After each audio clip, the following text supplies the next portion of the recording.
Tout a débuté à la réception d'un livre dans ma boîte aux lettres. Un livre fraîchement sorti de chez l'imprimeur et dont je n'avais encore jamais entendu parler. Un livre que les éditions Robert Laffont avaient estimé qu'il pourrait me plaire. On ne se connaît pas personnellement avec les éditions Robert Laffont, mais j'ai eu la sensation de recevoir un cadeau que seule une personne ne pouvant que très bien me connaître aurait pu me faire.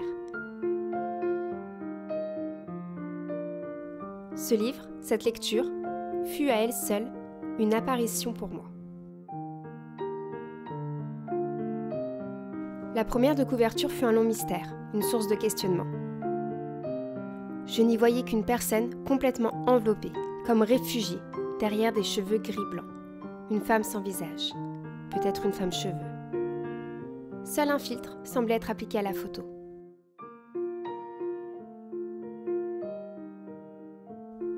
De quoi cela pouvait-il bien parler? Est-ce vraiment un livre qui m'était destiné? Je n'ai même pas encore 30 ans, et aucun cheveu blanc. Mince Sophie, Sophie et ses cheveux gris. Sans doute bien plus jeune dans sa tête, bien plus libre et bien plus audacieuse que moi. Elle m'a donné une leçon, en m'enveloppant à son tour dans ses teintes grisées. En nous dévoilant, comme en ses feuilles, sa nudité capillaire de sa bouleversante écriture. Je ne l'ai pas faite pour être naturelle, mais parce que je trouvais ça beau, a-t-elle dit. Moi aussi, je veux être une apparition. Moi aussi, je voudrais faire les choses pour aucune autre raison que parce que je trouve ça beau.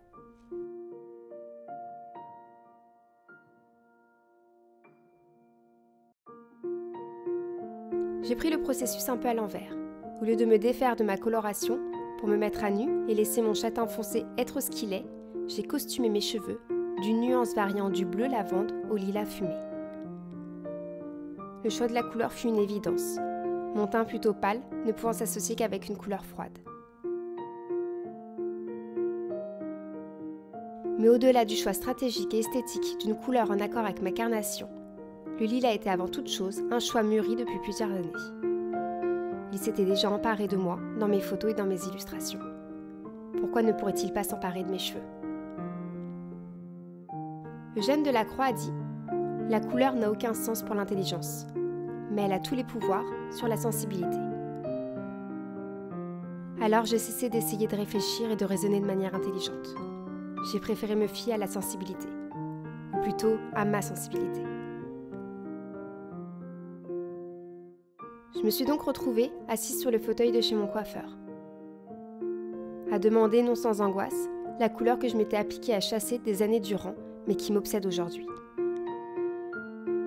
Au point de la laisser gagner du terrain, au point de la hisser sur le sommet de ma tête comme un drapeau symbole d'une émancipation, d'une indépendance, d'un affranchissement, mais surtout d'un droit.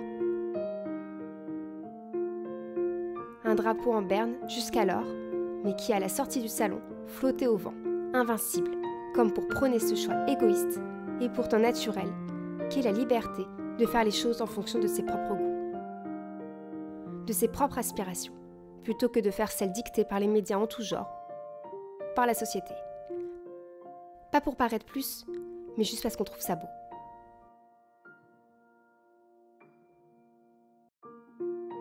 Alors, comme Sophie, je suis apparue, un peu à ma manière. Et je crois que j'ai alors compris. J'ai compris son message, j'ai compris le choix de la photo sur la couverture.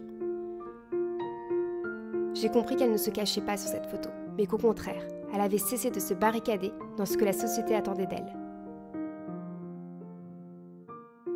Elle s'est laissée englober dans ses cheveux gris, dans ses cheveux blancs, dans le beau, dans sa vision à elle du beau. Et non pas parce que les gens essaient de lui imposer. J'ai les cheveux lilas, et vous savez quoi? Je trouve ça joli, et ça me suffit.